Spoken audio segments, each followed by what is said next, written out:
Hey punks, keep your voices down. You might have been wondering where I've got to. Well, I've been lying low. Since my video about that announcement about magic from Warhammer the Old World, I've had gangs of 2d6 punks on my tail. I've retreated here to the anti-punk bunker, known as the Punker, with its battery of anti-punk seeking missiles. On my way here, I had to fight my way through an alley. 5 punks and a bent cop all came at me at once. The first punk I roundhouse kicked in the neck. The second and the third I decked with a power slide. The fourth tried to come up behind me, but I mule kicked him and broke his jaw. The fifth punk and the bent cop tried to gang up on me, but they didn't know that I had a secret weapon up my sleeve. The Punko Crusher. Suffice to say, you won't be hearing anything more from them, on keyboards or otherwise. Okay then, let's have a look at this announcement in more detail, which is ostensibly all about universal special rules, of which there are 75 in Warhammer the Old World. However, in reality, this announcement is much more about Grail Knights and the role that we can expect to have in the game for these shock cavalry. Now, I do think this is quite interesting, because of course heavy cavalry in Warhammer 8th edition were probably the troop type which fared the least well from the transition from 6th to 7th to 8th. And so trying to have a little look in more detail about the role we can expect them to have in the game is, I think, quite instructive. So we have here a full profile for our Grail Knights. We find they are 38 points per model, which is coincidentally exactly the same price they were in the 6th edition army book. And remember that because Bretonnians didn't have an army book in 7th or 8th, it was that 20-year-old 6th edition army book that we, for I am a Bretonnian player myself, were using and are using right up to present day. Now, in 6th edition, other heavy cavalry was usually about 24, 26 points per model, with the potential to go as low as 20 in the case of the Knight Errant. So the Grail Knight was paying a massive premium for his extra profile boost and his special rules. So let's have a little look and see what we're getting for our 38 points. So the Grail Knight's stat line has some upgrades compared to what it was in 6th edition. He's got a point more weapon skill, that's the first thing, going up to weapon skill 6. Now this is not enormously important because the jump from weapon skill 5 to weapon skill 6 matters a lot less than the jump from weapon skill 4 to weapon skill 5. Why? Because weapon skill 2 stuff hits stuff that's got weapon skill 5 or 6 on 5s, and in these rules, the weapon skill 5 and weapon skill 6 stuff will hit stuff with weapon skill 2 on 2s, whereas for weapon skill 3 interactions, there's no real difference.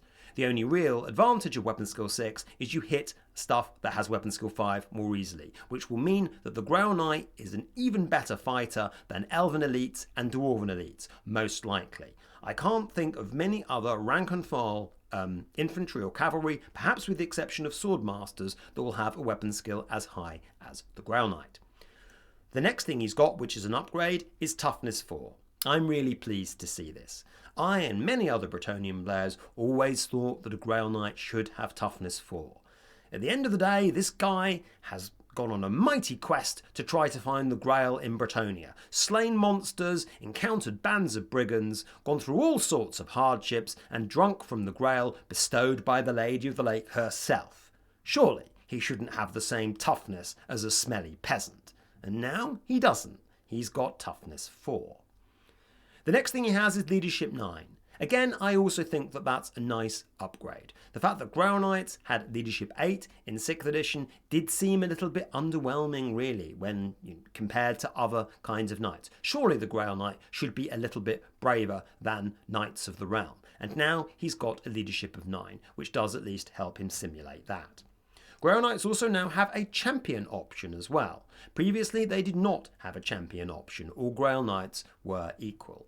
And as well as just getting an extra attack, which champions, do generically and have generically since Warhammer 6th edition, the Grail Guardian, which is the name of the champion, is interesting because he is able to take some upgrades, both magic items and a virtue, which give the unit a lot more customizability than it had before, which is all really cool and interesting. A couple of other little details. Base size. It's confirmed that cavalry is on 30 by 60 millimeters. Look, I'm not a fan of the base size upgrade. I think it's irritating. I don't think they gain very much from it. And I think it makes the compatibility jump from older editions to Warhammer the Old World, or indeed back again, needlessly messy and complicated. I've already made my views on that fairly plain, but there it is what it is. Also note, minimum unit size 3+. That is also a legacy to Grail Knights in the past, where Grail Knights could have slightly smaller minimum unit sizes than other troops, perhaps to simulate just how elite and just how rare they actually are. The equipment is all the same. The Grail Knight has, heavy armor, shield, and a barded warhorse. But there is one really important change, which is revealed in the text below. The Grail Knight now has only a 3+ armor save instead of a 2+ armor save. Now, I was really confused by this, and I almost thought it was a misprint. Because, of course, that combination of armor, heavy armor, gives you sort of 2 pips on your armor, a shield gives you 1 pip, a horse gives you another pip, and barding gives you another. And so one of those things, presumably being mounted, is not going to give you a pip of armor save. And so, really, even though they've got toughness 4, I think these Grail Knights are going to fall more easily than they did before with only having a 3+ armor save. Consider that having a 2+ armor save against stuff that had strength 3, which was obviously very abundant, meant that you only failed on a 1 and thus were really, really resilient. Now with that 3+ armor save, there's significantly more probability that you're going to take more damage from strength 3 attacks. For example, if you look at, say, troops wielding longbows, which have got this Armor Bane special rule that we do find out about in just a moment, what Armor Bane does is it knocks a point off your armor save on a roll of 6 to wound. That means that the Grail Knight, against some quite modest sort of shooting, might be only getting a 4+ armor save. That's a lot for or not very much, for a 1 wound 38 point model. So superficially, Grail Knights actually are probably even more glass cannony than they were before, even though they do have toughness 4. So we'll have to see what that actually looks like on the table. The options for the Grail Knights, the command, are cheaper than they used to be. Bretonnians, because they had an old book, had more expensive command. But now the champion and the standard bearer and the musician only 7 points apiece. To be honest, given that the Grail Knights are 38 points anyway, I think it's going to be pretty uncommon that you're not going to see a full command on a Grail Knight unit. The Grail Knights can purchase a magic banner, as you might imagine, and then we have some interesting changes in the form of the Grail Guardian. He can take a virtue and indeed magic items to a total of 50 points. Now that's a lot of points, of course, for a 1 wound toughness 3 model. But I think that quite a lot of the virtues will have their effect on the unit rather than on he himself, and so perhaps might be a little bit more worthwhile for that reason. Now, we then see a few more things.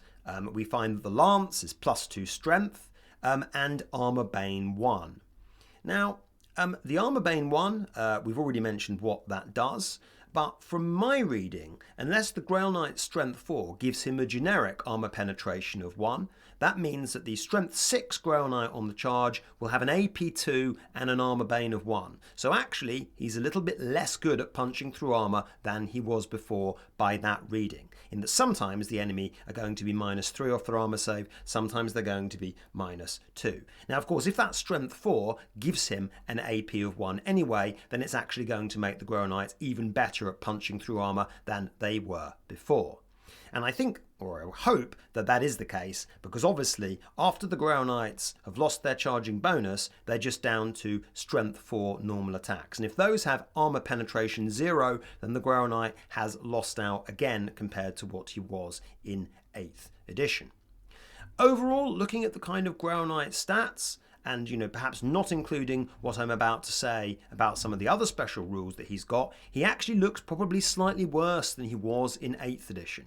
He's the same price, and he's got a pip less armor save, and has got a slightly better profile. It's probably quite close, but to be honest, in a competitive 8th edition setting, I would not be putting heavy cavalry at 38 points per model with a 3+ armor save anywhere near a competitive gaming tabletop. But all of these analysis points about how good something seems to be are all really hogwash, because we don't know how much other things cost and how good other things are. And so really we're only going to be able to judge things like this when we see them all mixing it on actual tabletops.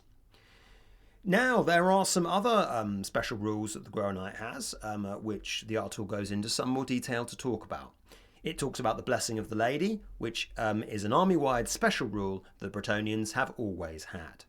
If you give the option of whether to go first or second to your opponent, which is a pretty massive advantage that you're giving him, the Bretonnian knights in the army get a blessing of 6 up, which is a 6 up ward against attacks of strength 4 or lower, and a 5 up ward against attacks of strength 5 or higher. This was one of the key ways in which Bretonnians made up for the fact that we don't actually have plate armor and have a worse armor save than Empire Knights, that we have also the blessing. And it seems as though that's there and it works in exactly the same way. And the Grail Knights, of course, historically, and it seems in this, will always get the blessing whether you pray or not, whereas for the other knights, it's contingent upon you actually praying. This is to simulate, presumably, how much more holy the Grail Knights are, that they don't need to offer their prayers often to get this divine intervention. They just get it all the time because they are intrinsically holy. It seems as though the Living Saints special rule is still there, which allows Grail Knights all to issue challenges. The main impact of that in competitive play was actually to allow a Grail Knight unit to hold up a powerful enemy character, especially in 8th edition when you could be steadfast. Because each and every Grail Knight can issue a challenge, you can effectively hold up a powerful enemy model.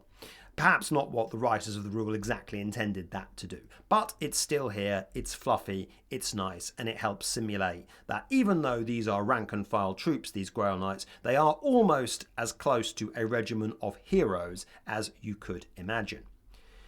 Now, the Grail Knights have 2 really interesting rules which have implications for the way heavy cavalry are going to work in other armies, assuming other armies have these rules. Countercharge and first charge. Now, a countercharge, which we have seen hinted at before, is if the enemy declare a charge on the Grail Knights and they are more than their movement characteristic away, 4 for infantry, 8 for cavalry, the Grail Knights can do a countercharge and move d3 plus 1 inches forwards. Now, note that this obviously makes the charge that the enemy is attempting much more likely to succeed, because as well as moving towards you, your Grail Knights are also moving towards them. Although I suppose technically, if both the infantry or the charging enemy and your Grail Knights both rolled really low on their charges and countercharges, you could both collectively fail and look like a pair of lemons. Both of you wanted to charge and both of you failed. Boo. Now, assuming that you connect, which is of course highly likely because you're moving towards each other, then the enemy swings in initiative order. This means that it's going to be much more difficult to get charges on these Grail Knights, especially with infantry. That if you do, the Grail Knights are going to be using their lances, and it's probably going to be using their lances a lot more often than they otherwise would be. This first charge mechanic, on the other hand, is also quite interesting, which is that the enemy loses its rank bonus the first time your Grail Knights complete a charge, which presumably would also include a counter charge.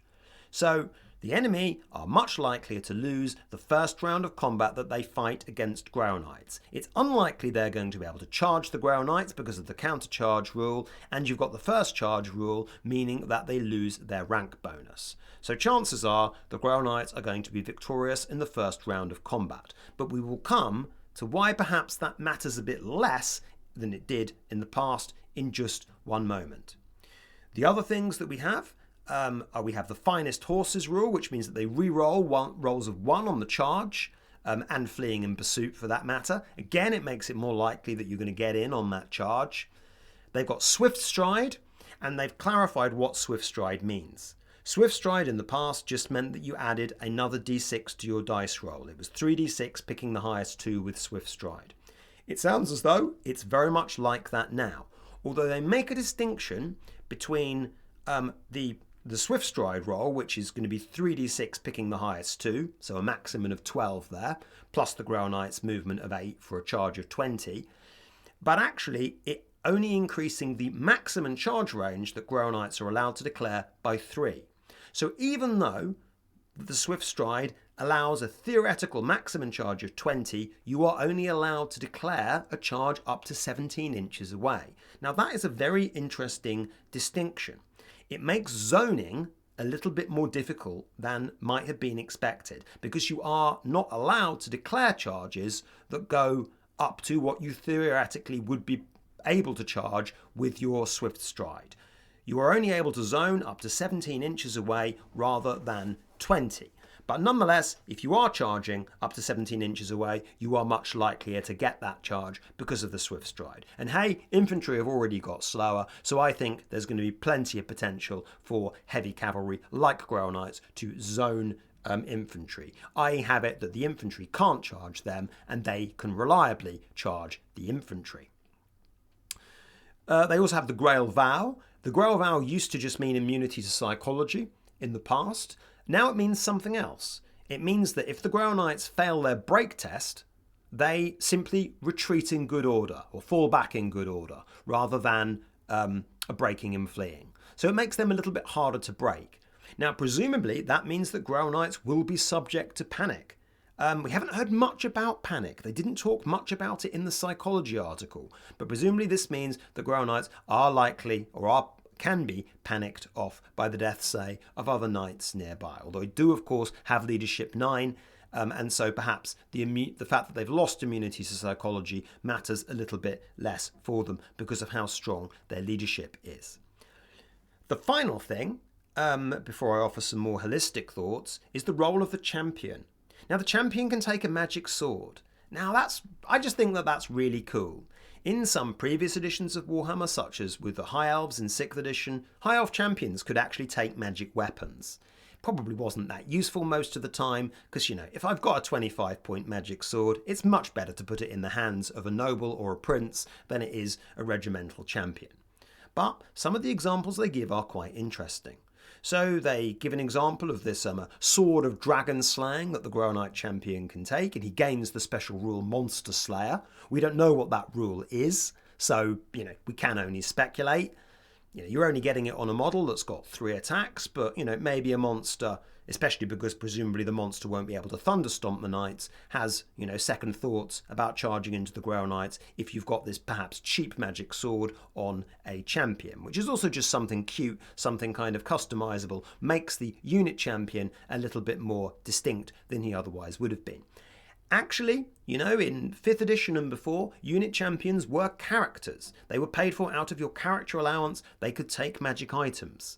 Whereas in 6th edition, through to 8th edition, characters were almost a bit like unit upgrades, and so you didn't really think very much about them. You probably wouldn't give them a name unless you were really, really into that. But now they're a little bit more individual. I would feel like, given that I can give him a magic sword, given that I can give him a virtue, that my Grail Knight unit champion would be well worthy of having a name and an identity of his own, which is just cute.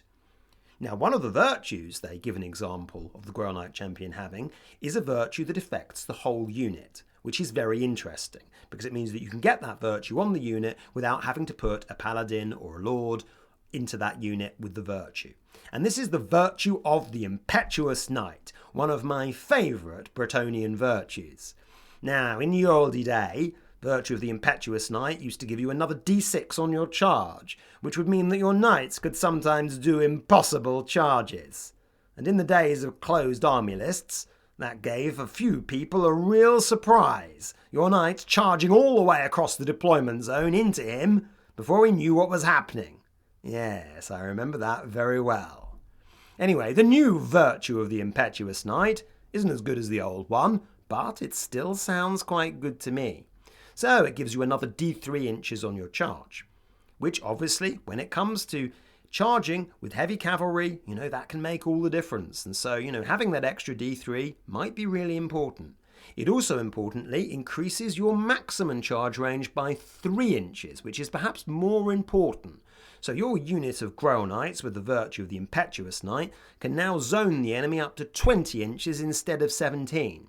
With that extra movement and that extra maximum charge range, they probably might be able to zone other heavy cavalry as well. So that's pretty powerful. Just think on that for a moment. Your Grail Knights with movement 8. They're rolling 3d6, picking the highest 2, plus d3. They've only got a maximum plausible range of 20 inches, but they are quite likely to get even a 20-inch charge, given that they're re-rolling 1s as well with the Finest Horses special rule. So you could zone up to 20 inches and then have a more than 50% chance of actually connecting, even with that very long bomb charge. That's pretty exciting for lovers of dramatic heavy cavalry charges, of which I am certainly one. Now, here comes my only doubt with all of this. Now, a very, very important announcement that we have heard about before when it came to combat was about how combat results are established.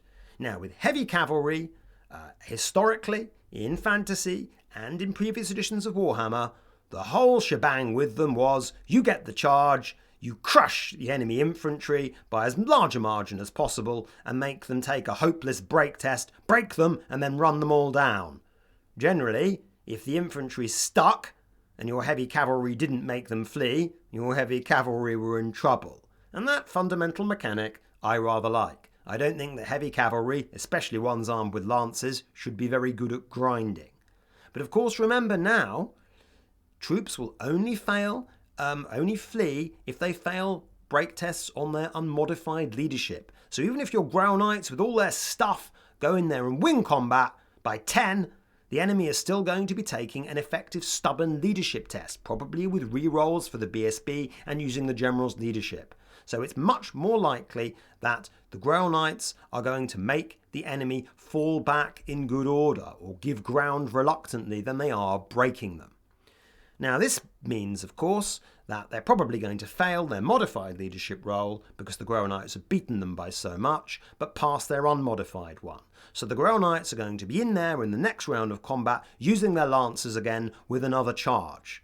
So essentially these Grail Knights are going to be going through series of charges. They're going to countercharge the enemy when they try to charge them, and they're going to keep making the enemy give ground reluctantly by beating them but not breaking them, which means that you're going to have lots of opportunities to swing with your lances with the Grail Knights. But what you are going to have less commonly done is breaking the whole lot of them and butchering the whole sale when you pursue them with your re-rolling 1s for your Finest Horses.